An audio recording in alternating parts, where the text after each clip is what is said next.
السلام علیکم ورحمۃ اللہ وبرکاتہ۔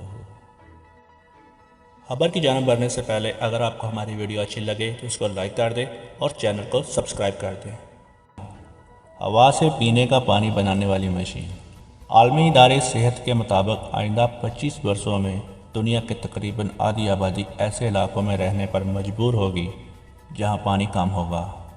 پانی کی کمی کو پورا کرنے کے لیے مختلف کمپنیاں متبادل ذرائع تلاش کرنے کی کوشش کر رہی ہیں اور اب ہوا سے بھی پانی بنانے کی کوشش ہو رہی ہے۔ دوسری جانب امریکہ کے صدر ڈونلڈ ٹرمپ نے کہا ہے کہ اسرائیل اور متحدہ عرب امارات مکمل سفارتی تعلقات قائم کرنے پر متفق ہو گئے ہیں۔ تعلقات کی بحالی سے متعلق امریکہ، اسرائیل اور متحدہ عرب امارات نے بدھ کو ایک مشترکہ بیان جاری کیا ہے۔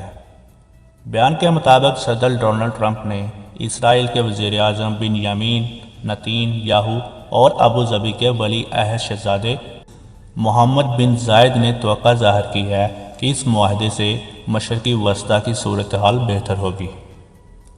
بیان میں کہا گیا ہے کہ معاہدے کے تحت اب اسرائیل مزید فلسطینی علاقے ضم نہیں کرے گا۔ اس پیش رفت کے بعد متحدہ عرب امارات پہلا خلیجی ملک ہوگا جو اسرائیل سے تعلقات استوار کرے گا، جبکہ وہ ایسا کرنے والا تیسرا ملک ہے۔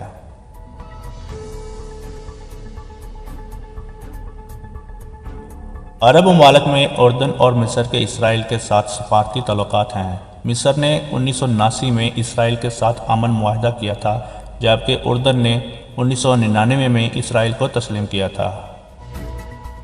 بعد ازاں وائٹ ہاؤس میں صحافیوں سے گفتگو کرتے ہوئے صدر ٹرمپ نے کہا، بلا شبہ یہ ایک بہت بڑی اور تاریخی پیش رفت ہے۔